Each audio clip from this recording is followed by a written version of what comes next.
What if your life's purpose was guided by angels while you slept? He talks to angels, and this is how it began. By now you know his name, Edgar Cayce, born March 18, 1877, in Hopkinsville, Kentucky. The boy who sat alone in fields beneath the wide Kentucky sky, listening not only to the wind and the song of birds, but to something deeper, something that spoke to him in a language only his soul could truly hear. Edgar's childhood was never quite ordinary. While other boys laughed and shouted in farmyards, Edgar often slipped away to sit beneath the trees and read his Bible, a Bible so large it nearly swallowed his tiny lap. He wasn't lonely. He'd later say he never really felt alone, because from his earliest memories, he felt watched over by beings of light. These weren't mere daydreams.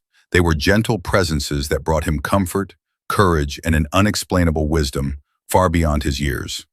One evening, around age 9, Edgar sat by a pond near his family's farm. He'd gone there to pray for his father, who had lost work and was struggling to feed the family. As he prayed, Edgar said the air seemed to shimmer, and a soft, glowing figure appeared beside him. This being, whom he would later describe as an angel, spoke no words aloud. Instead, it placed a warm hand on his shoulder and flooded Edgar's mind with an unspoken message, that help would come, that his family would not be forsaken, and that Edgar himself had a purpose far bigger than he could understand. Days later, Edgar's father found steady work. The family survived a long, lean winter, and Edgar's quiet faith in his unseen friend only grew stronger. Every night, young Edgar would drift to sleep with the Bible at his side, but his dreams were far from ordinary. He dreamed of angels standing at the foot of his bed, reading to him from shining books, whispering secrets of healing, forgiveness, and faith. Sometimes he'd wake to find himself murmuring verses he hadn't yet studied, as if his mind were being tutored in sleep by celestial teachers. His mother, a gentle, spiritual woman herself, believed her boy's dreams were true visions, not idle fantasies. As he entered his teen years, Edgar's unusual gift began to draw more attention. When he fell ill, like during the famous laryngitis that stole his voice, he'd slip into a deep, self-induced sleep. Family and neighbors would watch in awe as he spoke clearly, describing his own illness and its cure, guided, he claimed, by a chorus of angelic voices that told him exactly what to say. Soon, word spread through Hopkinsville. A local doctor and curious townsfolk asked Edgar for readings, and each time, the young man would lie back, close his eyes, and slip into that peaceful, uncanny state where he spoke as if reading from an invisible book of divine knowledge. In his late teens, Edgar began experimenting with automatic writing, a practice he believed was guided by his angelic protectors. He'd hold a pencil over paper, close his eyes, and let the words flow. One story tells that during one of these sessions, an angelic voice told him he would one day be known as the Sleeping Prophet. This name, whispered into his ear decades before the newspapers ever used it, would follow him for the rest of his life. But not everyone believed. Some neighbors whispered about witchcraft. His father, practical, skeptical, often scolded Edgar, demanding he act normal. Even Edgar himself sometimes wondered if he was imagining it all. Yet when he prayed for answers, the same warm angelic presence would return, reassuring him that his gift was real, a tool to serve others, never himself. By early adulthood, Edgar's angelic encounters had done more than guide his readings. They shaped his character. They told him again and again, help where you can, heal when you are able, speak only the truth, and use this gift for good. And so he did, quietly, humbly, serving neighbors with free healings, handwritten prayers, and advice that often baffled local doctors, but left the sick miraculously well. These early years, from the boy beside the pond to the young man lying in trances, were the roots of something much bigger. Soon, his angelic messengers would guide him to give over 14,000 recorded readings. He would speak of reincarnation, Atlantis, the Akashic records, and always the angels hovered close, reminding him that his true purpose was not to predict the future, but to awaken souls to their own divine spark. Next time on the Edgar Cayce Files, we'll journey deeper into Edgar's extraordinary healings, the miracles, the skeptics, and the spiritual truths hidden in every whispered word from his angelic guides. If you're finding these stories as remarkable as we do, please take a moment to like this video, subscribe to our channel, and share it with others who seek the light. Episode 4: Healing Miracles, Mind, Body, and Spirit.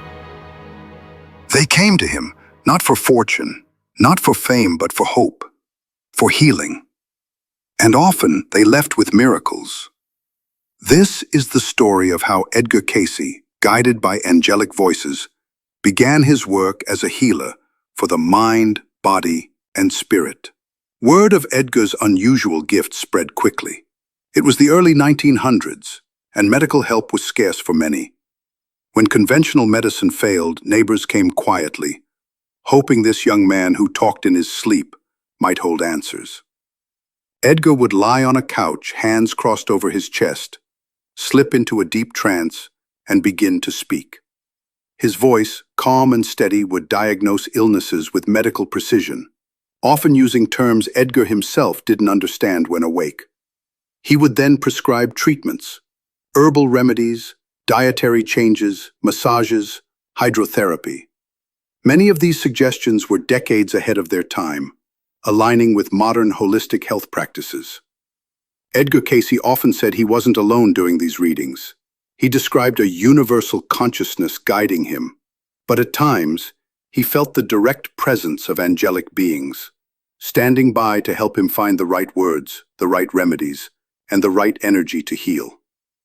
"We are messengers of God," one angelic voice told him during a reading, reminding Edgar that his gift was not his own, but a tool for service. The stories that followed were nothing short of miraculous. A child, paralyzed and unable to walk, regained mobility after following Edgar's instructions for spinal adjustments and hot compresses.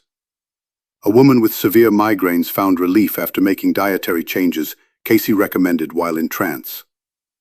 A man suffering from severe psoriasis, after years of failed treatments, followed Cayce's advice of specific detox baths and food eliminations, finding his skin clearing within weeks. Stories like these numbered in the thousands, building a quiet wave of hope among people who felt forgotten by traditional medicine.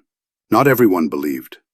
Newspapers called him a sleeping wonder, but many doctors and skeptics labeled him a fraud.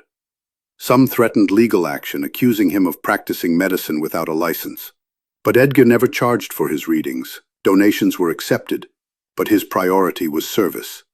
He insisted the healing advice wasn't from him, but through him, guided by the higher forces he trusted completely. Healing the spirit and the mind. Edgar Cayce's readings were never just about the physical body. The angels guiding him emphasized that true healing involved the mind and the spirit as much as the flesh. He often told people, "Spirit is the life, mind is the builder, physical is the result." They were encouraged to forgive others, release bitterness, and align themselves spiritually as part of their healing journey. In many cases, he recommended daily meditation and prayer, explaining that aligning with the divine could unlock the body's natural healing abilities, reinforcing the angelic messages of love, faith, and service. As the demand for his readings grew, Edgar Cayce, with the support of his family and a few dedicated believers, founded the Association for Research and Enlightenment, ARE, in 1931. Its mission was clear: to preserve the readings, research their truths, and make them accessible to all who sought spiritual and physical healing. Here, Cayce's work would blossom, leading to tens of thousands of documented readings, each containing angelic whispers of healing and hope. Throughout these years, Cayce remained deeply aware of the angelic presence surrounding him. Before each reading, he would pray, asking for guidance, humility, and to be used as an instrument of healing.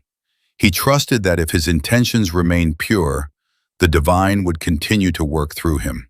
And in every whispered reading, in every prescription written, in every life touched, the angelic messengers were there, gently, quietly, serving alongside the sleeping prophet. Next time on the Edgar Cayce Files, we will explore Cayce's connection to the Akashic Records and how these angelic messengers helped him access the timeless library of the soul, revealing past lives, future insights, and spiritual truths hidden from the ordinary mind. Thank you for watching. Stay tuned for episode 3 as we continue the Edgar Cayce Files. If you enjoy this journey, please subscribe, like, and share here on Mystic Podcast Cruise.